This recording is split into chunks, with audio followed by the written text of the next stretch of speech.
Thank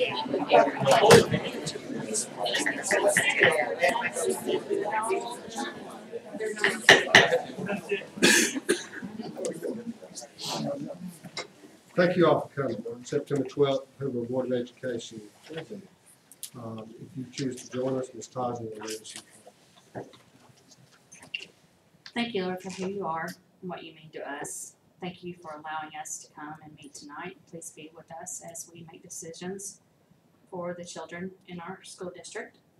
Please be with those affected by recent storms. Be with those around us who are hurting, especially family and friends of the child from one of our elementary schools that passed away yesterday. Thank you for loving us and taking care of us. In your name we pray, amen. Would you please stand and join us in pledge of allegiance on our country?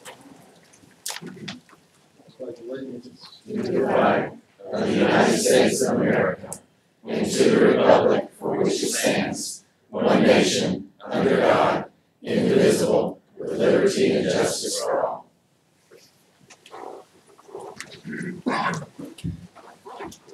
Ms. Goodwin, would you call the roll to establish a quorum for tonight's meeting? Earl Cooper. Craig Kelly. Here. Joe Gaines. Here. Deanna Bowman. Here. Amy Tosman. Here. If you'll bear with me, I'm obviously subbing in for Mr. Cooper, who is away unavoidably. I'll probably stumble through this, so he does a good job, so I'll do the best I can. I'd like to entertain a motion to approve the agenda for tonight. So moved. Second. All in favor? Aye. Opposed? Agenda's approved. Jason, would you mind, we have some important recognitions that are all important. Would you mind leading us in those tonight? Sure. We'll start off with proclamations. Of course, yesterday was the 16th anniversary of the September 11th attacks. We have a proclamation that's been signed by Superintendent Dr. Murphy and Board President Mr. Earl Cooper, commemorating Patriot Day, which is also September 11th. And I was proud yesterday to see the media balance coverage commemorating September 11th with the hurricane. Next, well, in conjunction with that, do we have any service members in the audience? I know we have some law enforcement officials. I see Sergeant McCarty here. Anybody who's served in armed services or law enforcement, please stand. All right, congratulations. Thank you for your service. We also have a proclamation for National Suicide Prevention Week. And I'll call up Leanna, one of our interventionists, to discuss the efforts for this that are underway in the school system for this effort. It's a week that's recognized every year. I'll read you a couple of lines from this. Whereas in the U.S., one person dies by suicide every 11.9 minutes, which equates to approximately 45,000 suicides annually. And whereas in our country, suicide is the second leading cause of death for 15 to 24-year-olds and the 10th leading cause of death for people of all ages. So if you could briefly explain some of the things we're doing. Good evening. I'm Leanna Hurst. I'm one of the interventionists. The Hoover City Schools District Interventionists are very passionate about suicide awareness. We want to start the conversation and end the stigma. We are putting up pinwheels at each high school to represent 113 people who died from suicide in the United States each day. We're going to have a moment of silence at the Spain Park Hoover High School ball game on Friday night, and we have armbands that we're passing out to all the students at the high schools, and we also have postcards that we're going to give all the Hoover City School employees. So that's what we're doing for Suicide Awareness Week, and we appreciate the opportunity to do so. Thank you. I also have armbands. And while Ms. Hurst is passing those out, Principal Anna Whitney sent a great resource video to me that has been placed on our district website on the homepage if you care to pay a visit to that. So And lastly, among our proclamations is the Attendance Awareness Month, which is this month, September 2017. I'll read the first couple of lines. Whereas many of our youngest adults, our students, miss 10% of the school year, or about 18 school days per year, or 2 days per month. Whereas chronic absenteeism in kindergarten and even pre-K can predict lower test scores and poor attendance and retention in later grades. Research indicates that attendance is a major indicator for students eventually dropping out of school. So I know we have Mr. Wayne Smith, our truancy officer, here tonight. He helps keep a check on that. And really, it's the responsibility of all of us, starting with the parents. So we want to recognize that. Dr. Charles Hickman, if he would be making his way to the front. His picture is right here on the wall. You can see he is a charter board member of the school system, helped get us off the ground in 1988, and he has authored this book right here, History of the Hoover School System. Very, very thorough. He's here to present copies to the Board of Education and Superintendent Dr. Murphy. I believe they're already on the table up there. He's going to share a couple of thoughts about this journey. You're too kind, Jason, but I accept that. You know, anytime you write a book, there's so many people that you need to thank. First of all, the number one on the list is Jason, because he provided access to newspaper clippings going all the way back to the 1980s. And you won't believe how many of those I read. There were pictures and photographs, and he even edited one of the drafts of the document. So I appreciate all that. Superintendent Murphy graciously allowed Jason to work with me, so I thank you for that. There's so many people that contributed, but there's too many to really try to start talking about one or the other or whatever. But two people I would like to acknowledge. One is Debbie Burtnett and Cecilia Olarte. Debbie is here. Cecilia could not come, but they worked diligently to make my text into InDesign, and they worked patiently because I kept changing the text. And of course, I thank my family for supporting me all these years. The history begins several years before the school board was formed. And there were several committees that were put together to convince the council and so forth that we really needed a school system in Hoover. And one of those leading members of the committee, Sue Knopf, is here. She was very active in developing the criterion for getting the school system approved. I interviewed lots and lots of people, going all the way back to William Billingsley, Faye Anderson, Mayor Skinner, and the list goes on, to get their perspective of what the school board should have. And then they approved the board and the system in October 1987 and formed the board. And 1988 was the first year. My major goal in writing this document was to give an objective view of the issues that arose during the years and the resolution of those issues throughout the years. At this point, we could say that the previous boards and the previous superintendents have gotten us to this point. And I think now it is your responsibility and opportunity to make sure that the educational experiences of the children in Hoover are enhanced and continue to get better. Thank you.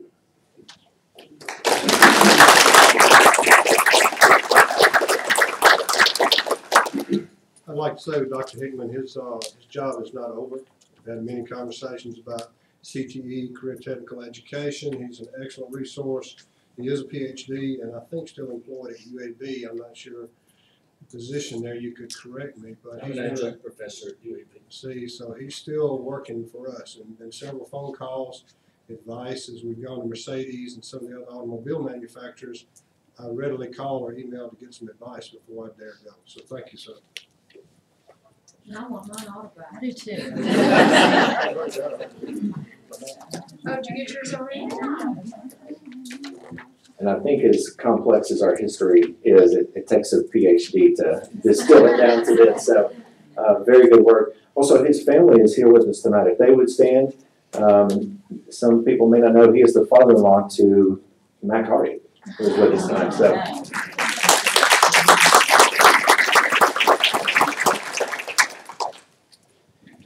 This is some late-breaking news we received this week. The Birmingham Audubon Society has recognized 3 of our educators, Janet Ort, Kevin Butler, and Amy Williams. This society awarded 9 mini grant winners from across the state. So we had 3, 1/3 of the winners from the state. They will be receiving their grant money pretty soon to further the efforts of the Audubon Society. And I know, Mr. Kelly, you're heavily involved with that effort as well. I think you take an interest in bluebirds and their habitats, if I understand correctly. So very worthy cause, and we're very proud of our educators who've been recognized by this society. Are they here tonight? No, Ms. Stocks is the principal at Greystone. Amy Williams, what grade level does she teach? She teaches 5th grade. 5th grade. And so I imagine some of the grant money will go toward efforts there in the classroom, obviously. Yes, pretty much we're gonna be replacing some bird feeders and getting some new hummingbird feeders for our outdoor classrooms. Wonderful. This is a Wonderful. pretty extensive plan they have. I read the grant when it was submitted. I wish I could write like that. Unbelievable grant request. I told the Lord when I saw it, probably would be awarded on the spot just out of composition. She is a science teacher, not an English teacher. So it just shows you the educators we have.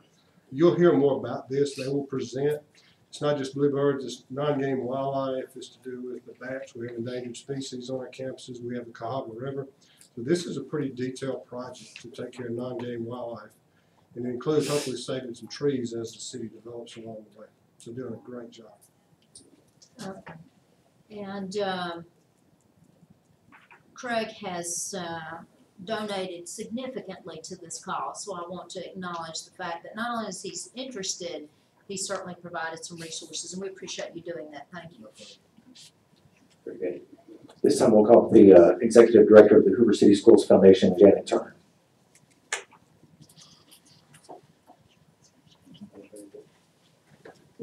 Hi, tonight we'd like to recognize the winning teams from our new Seed Lab grant program. This new grant program is possible because of the increased support the foundation is seeing from the community. Funding from the City Council, from many businesses, including Signature Homes, Chick-fil-A, Regions Bank, Blue Cross Blue Shield, and many others, and funding from our successful grassroots campaign called Commit to 36, make these innovative ideas in the classroom a reality. Seed Lab is actually an idea that was brought to us by Kelly Lane and Brian Phillips. The purpose of Seed Lab is to drive innovative thinking in our schools through the use of a design thinking process. So rather than requesting funds for a thing, teams were encouraged to ask a how might question to address a problem or concern. 11 teams applied for consideration, and 10 teams met for 2 days this summer to work through the design thinking process. Then at the end of August, 8 teams came to our Shark Tank to present their ideas for funding. So I'm going to announce the winners, and I think there's representatives here from each team if they'll come up and receive certificates. Our first winner is from Berry Middle School. It's called BMS Science 7, and their question was, how might we interest more students in STEM careers? Team members include Lincoln Clark, Brooke Wingard, and Katie Hardikoff.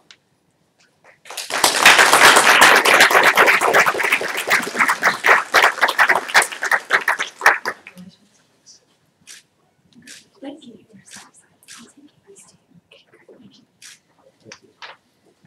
Also from Berry Middle School, we have the Homework Club, and they asked, how might we close the gap and improve learning opportunities for our poverty students? That team is Catherine Hardikoff, Dana Ricks, and Madison Gunter.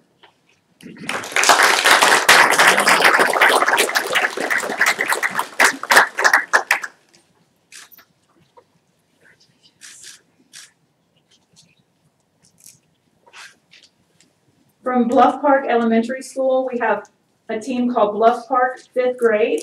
And their question was, how might we cultivate the growth mindset in ourselves, our students, and our school community? Team members are Katie Collins, Julie Irwin, Brooke Gossett, Debbie Pope, and Rhonda Vines.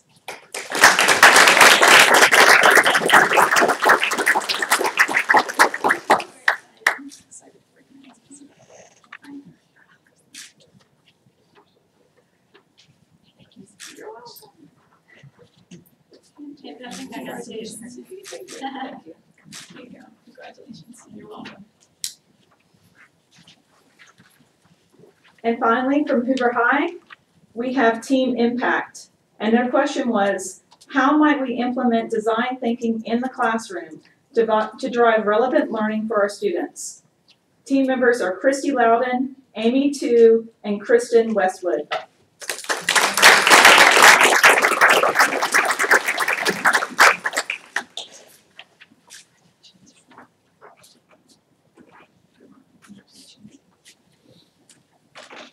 This day was so much fun when the teams came in to present their ideas. They fully went out Shark Tank style, costumes, presentations, the whole deal, and it was really impressive to watch. Thank you. Thank you, Tom. That concludes our recognitions. Mr. Kelly, thank you. Congratulations to everyone. This is time for our public participation. We'd like to, if anyone from the public would like to come up and speak, we'd just like you to tell us your name, where you live, and if you represent an organization, please identify the organization. Mr. Shaw.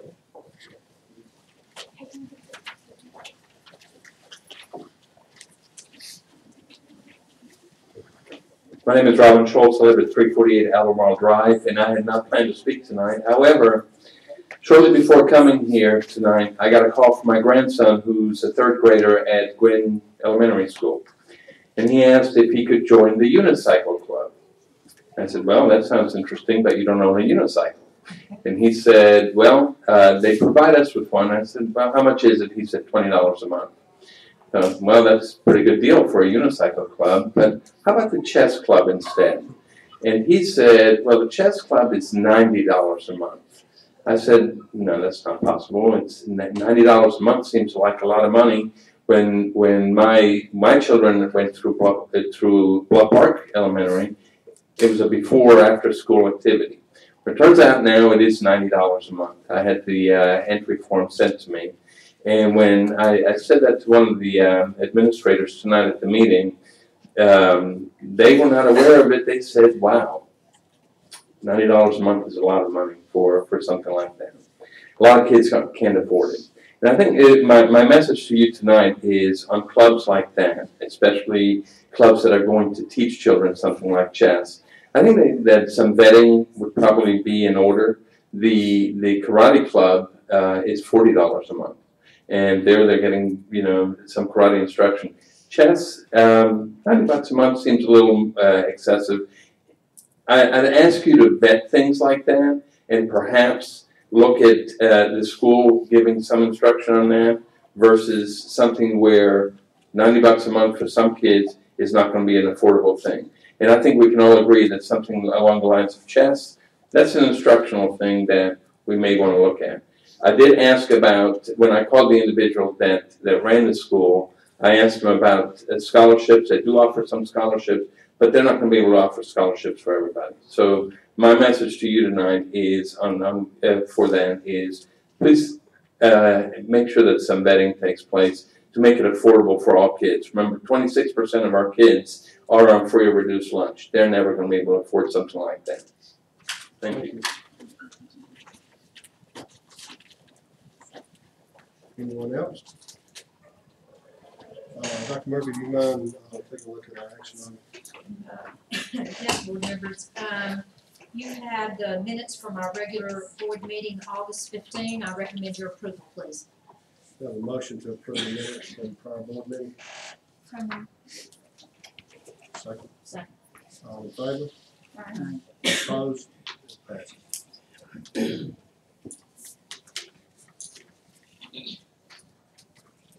Personnel action, board members, you have before you a report prepared by our HR department. In the personnel report, there are 29 individuals who are being employed, 4 transfers, 2 change of status based on request for leave.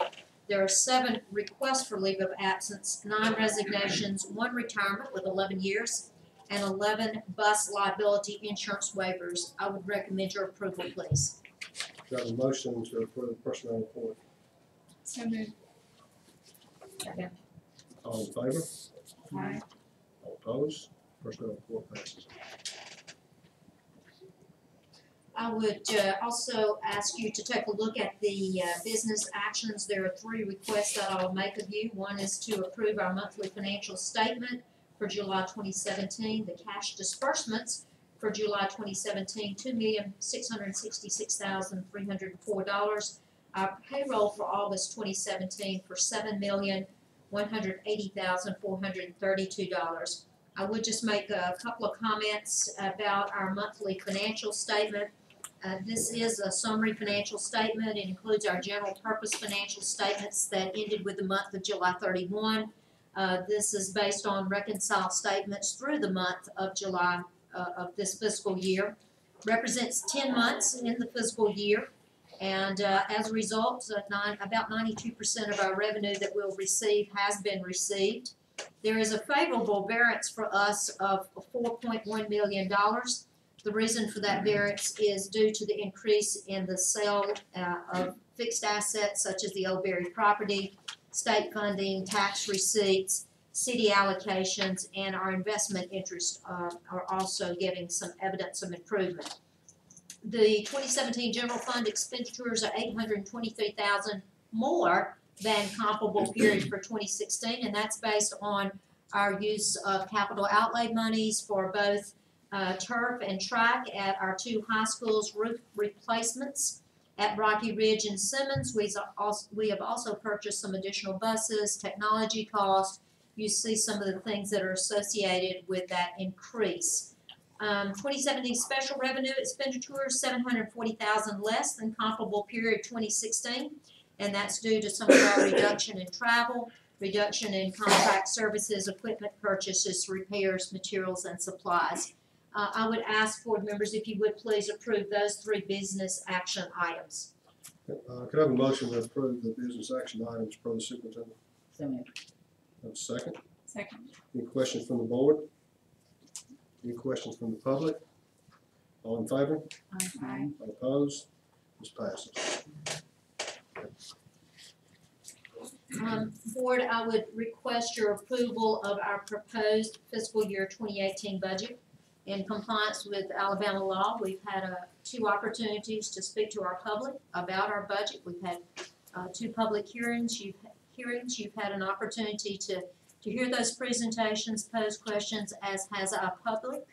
And I would request at this time you approve this 2018 proposed budget. We've heard the 2 budget proposals by Ms. Hancock that have been labeled to the public. Do I have a motion to approve the proposed budget? So moved. Do I have a second?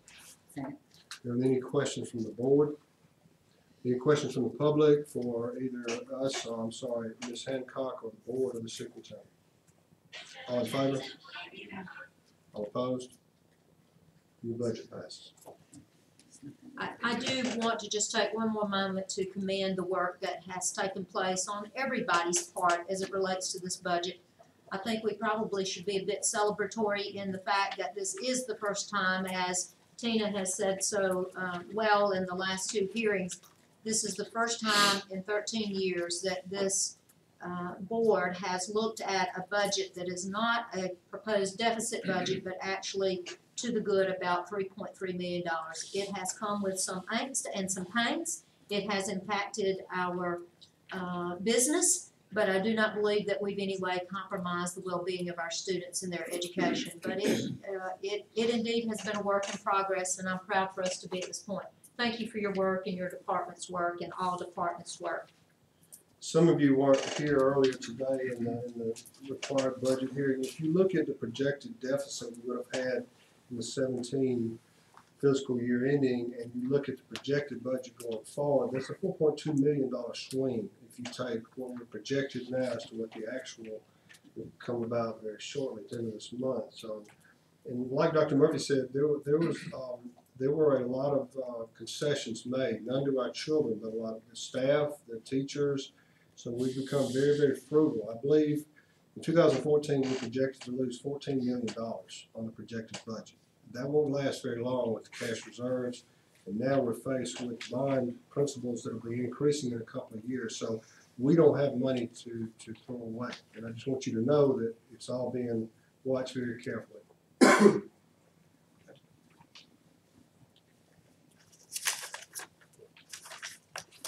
As it relates to superintendent's report, I'd like to give you some updates, please. River Chase Middle School property. We've had a couple of meetings with principals and teacher leaders. We held that meeting on September the 22nd. We also met with business and industry that same week on September the 24th. Had lots of good, productive conversations, and had lots of ideas being exchanged during that time frame. I would also make you aware that the purchase and lease agreement has been signed by both Superintendent Scott Cofield, and based on your authority to me, I have signed that. Our attorneys have reviewed those documents also. We anticipate that that property will be de-annexed from Pelham on or about October the 7th. That's our best estimate. The ordinance should be approved for de-annexing that property about October the 7th. I've consulted with our city leadership. It's my understanding that they want to then immediately annex that property into Hoover, and it would probably be 2 weeks after that that we would be able to annex that property in. So we're in progress as far as de-annexation and also the annexation process. We do have 2 community meetings scheduled, community meetings on this property to get our community to talk to us, our parents and students and others to share with us ideas. Those 2 community meetings, one is September the 26th, 6:30 to 7:30. It will be at Hoover High School in the cafeteria. October the 3rd, Spain Park, same time, 6:30 to 7:30, also in their cafeteria.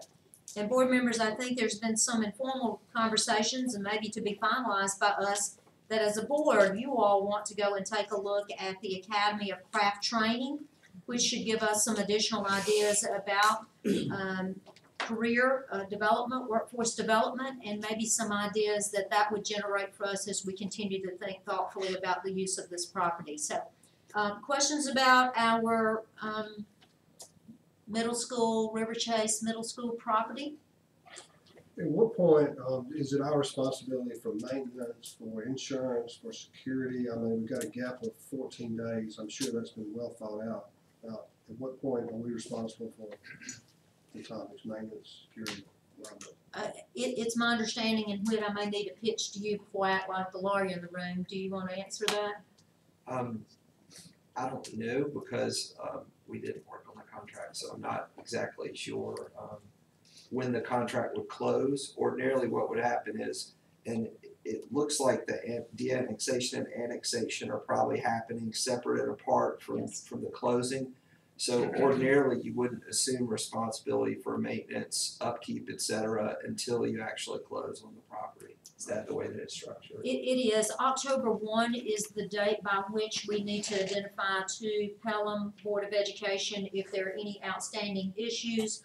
I know that we've already had several walkthroughs on that campus and building. In addition to that, I think we've had an architectural firm walking with us to take a look at that, and Tracy and I spoke by email or text today, whichever it was, and he's recommitted to go out and let's look at that again so that we can address any concerns we might have, if any exist. We will, finalize this sale as soon as possible, and upon signing on the dotted line, it belongs to us in terms of any repairs or maintenance, which is why we're trying to identify at this point, is there anything that's outstanding? I know some individuals in our community walk that track, and I did get an email that there was maybe a water line that needed attention, so we'll work through all those things. Mr. Kelly, I apologize for, I just wanted to make sure that the board was clear that the reason I don't know is because we represent both the Hoover and the Pelham school boards, and so because of our ethical responsibilities, you know, the Hoover board sought independent counsel as did Pelham on this deal. So, Sorry to put you on the spot.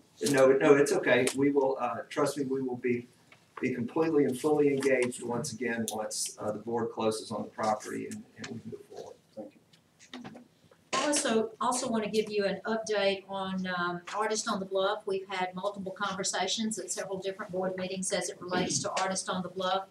Last night at the city council meeting, the city council authorized our mayor to execute an agreement regarding the lease of the property at 571 Park Avenue, which is the old Bluff Park Elementary School, to enter into a lease with us, authorized the mayor to be able to do that.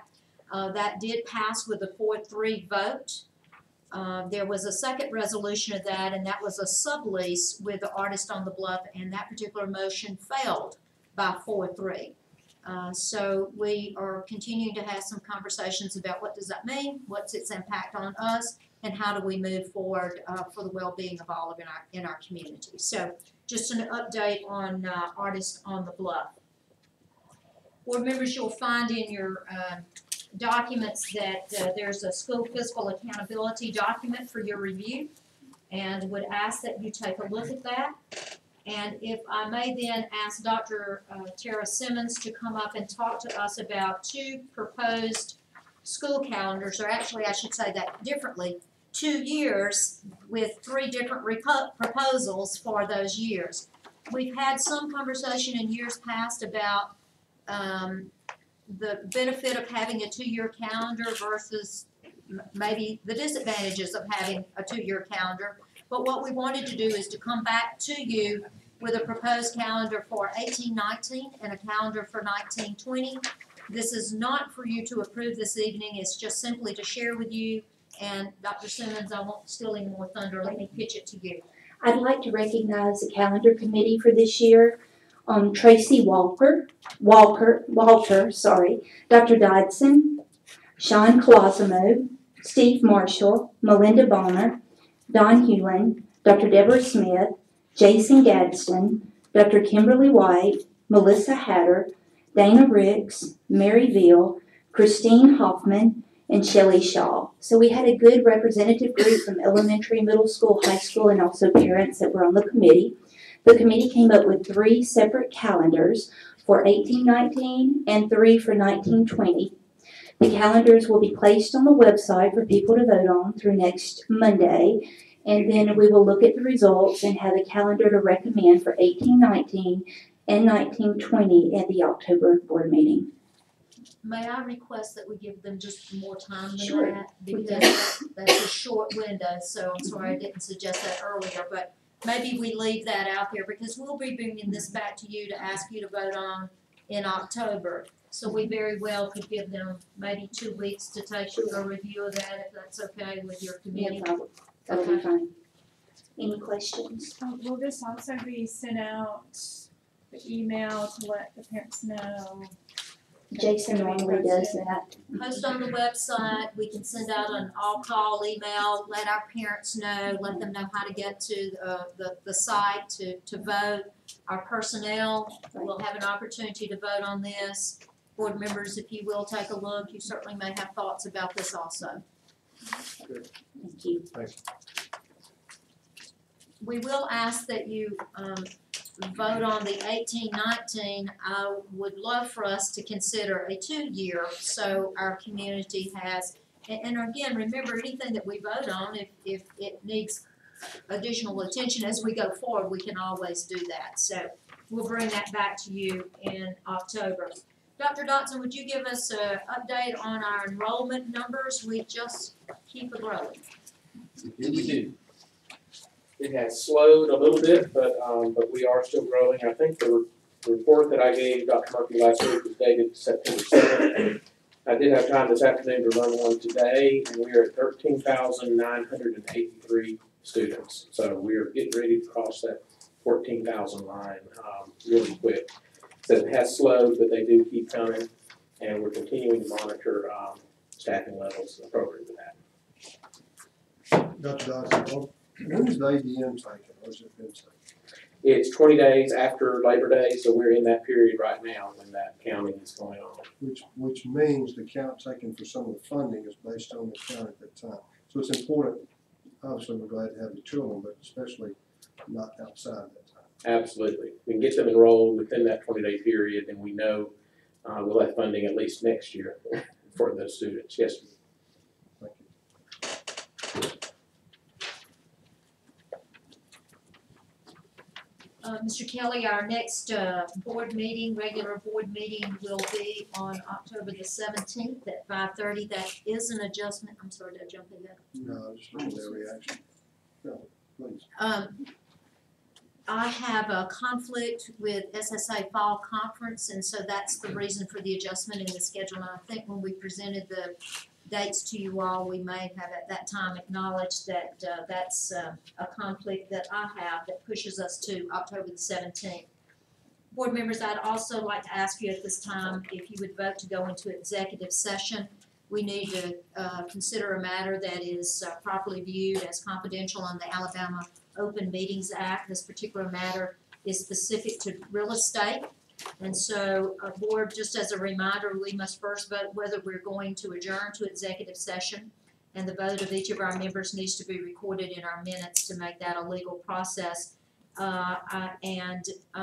can only enter if a majority of you agree to that process. So at this point, Mr. Kelly, I'd like for us to entertain going into executive session for the purpose of discussing a matter of real estate. Good. I would certify that that's an appropriate reason under the Alabama Open Meetings Act. Okay, our attorney is certified, for the record, is certified the reason for executive session. Could I have a motion to adjourn, at least go into executive session? Before we take the motion, well, let's take the motion. Do you have a motion to go into executive session? Second. Okay. We will come back out and adjourn the meeting after the executive session. There will not be any votes taken in this meeting, so there won't be any decisions made. But we will come back out here as we always do and record the time, and we'll adjourn after it's over. Good? Okay. All in favor? Aye. Opposed? Thank you for coming.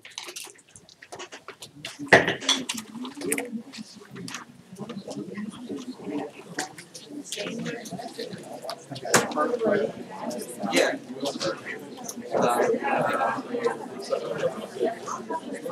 You're like,